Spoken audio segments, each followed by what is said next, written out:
अस्सलाम वालेकुम dear viewers, welcome to our platform. इस वीडियो में आप लोगों के साथ क्लास 9th पंजाब बोर्ड में Lahore board group 1 chemistry 9th का पेपर शेयर किया जा रहा है। इसमें सॉल्व ऑब्जेक्टिव आपके साथ शेयर किए जा रहे हैं ताकि आपको आइडिया हो सके कि आपके कितने एमसीक्यूज़ ठीक है। इसमें पहला क्वेश्चन है कि जी लैंथनम की सीरीज़ कहाँ से स्टार्ट होती है, कौन से एटॉमिक नंबर से स्टार्ट होती है। 57 से स्टार्ट होती है।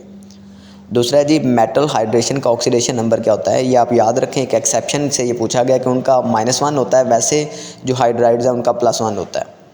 नेक्स्ट है जी इनमें से कौन सा मॉलिक्यूल बुखारात में तब्दील होगा, पहले कौन सा होगा। ओबियसली जो नॉन पोलर होगा। इसमें C6H14 जो है वो नॉन पोलर है और वो जो है ना ईजिली इवेपोरेट हो जाएगा, पहले इवेपोरेट होगा, उसका बॉइलिंग पॉइंट कम है। इनमें से कौन सा फ्री रेडिकल है। फ्री रेडिकल वो होता है जिसके पास ओड नंबर ऑफ इलेक्ट्रॉन होते हैं। तो क्लोराइड रेडिकल जो है इसके अंदर सी वाला ऑप्शन ठीक है।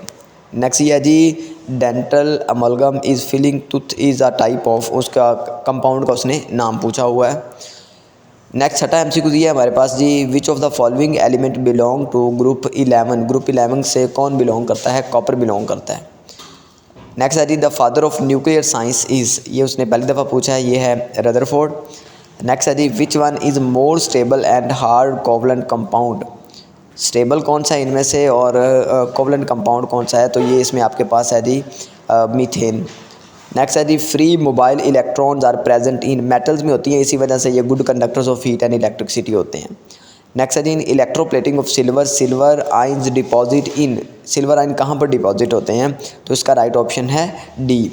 नेक्स्ट है जी mass of electron is 9.1 multiply 10⁻⁻। अब इसमें देखें ग्राम किलोग्राम, ये आपने ज़रा ध्यान से देखना है, तो ग्राम वाला इसमें आपने राइट ऑप्शन चूज़ करना है। नेक्स्ट है जी colour of concentration solution of KMnO4 is, इसका जो है ना पर्पल कलर होता है। तो इंशाल्लाह अभी कुछ ही देर के बाद आप लोगों के साथ सब्जेक्टिव भी शेयर करते हैं।